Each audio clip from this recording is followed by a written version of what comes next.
ဟုတ်လား ငါ ဒီဘက်ကောလားဘယ်ဘက်ကအေးအဲ့မှာ ဟိုးရှိတီသွားလားလား အဲ့ဒါဒီချေးယူတော့တန်းလုံးကြီးသွားတယ်နောက်ပြီးတော့ဒီနေရာတွေမှာနည်းနည်းရှိတယ် ဟုတ်လား တော့တိတ်မရှိဘူးနည်းနည်းတော့ရှိ ဒီဘက်ကဟာပို့ပြီးတော့ဟိုဟာဖြစ်မယ်နော် ဟုတ်ဒီတန်းညက်ပို့ဆိုပေါ်ပါတင်တယ် ဒီတော့ဒီတန်းလုံးလဲရအောင် မင်းတင်တော့အကုန်လုံးလှန်ရမှာပဲ တော့ဒါတွေကအ အကုန်လုံးလှန်ရမှာ လှန်ပြီးတော့ ဖိုင်နေချာတွေဖဲအကုန်လှန်ရမှာပဲ အဲ့ကြောင့်ပြင်းတဲ့ပြင်းတဲ့စရိတ်နဲ့ဟောပြင်းတဲ့အချိန်နဲ့ပစ္စည်းရွှေ့ရမယ့်အချိန်ကပုံများနေတယ် မ ။ဩပစ္စည်းရွှေ့တာတော့ပပရဲ့။သူတို့ကသူတို့ရွှေ့ထားမှာပေါ့။ရပါတယ်အကုန် ဒီတက်ဆက်ဘိုးသားကျွန်တော်ဒီရေစစ်လေလာပြီးသား ။ဟုတ်တိုင်း ဒီမှာတော့ဒီမှာဟုတ်ပပဘယ်အောင်ပြရလဲ ဒီအောက်မှာလည်းရှိတယ်ဒီမှာလည်းဒီမှာ ။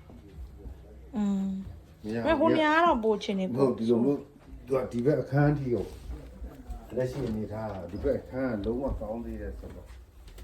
ခုလောက်ရမှာခုဒီရှေ့ကတခန်းရယ်ဒီအခန်းပေါ့ပြောမှဆိုတော့အခန်းနဲ့အမေစားကောင်တခါတည်းတွဲပြီး မေတင်ကတော့ အကုန်လုံးဖြီချမယ် ဟုတ်တယ်မေတင်ကဒီရဲ့ furniture တွေအကုန်ဖယ်အကုန်အဲ့ဒီနေရာ empty လုပ်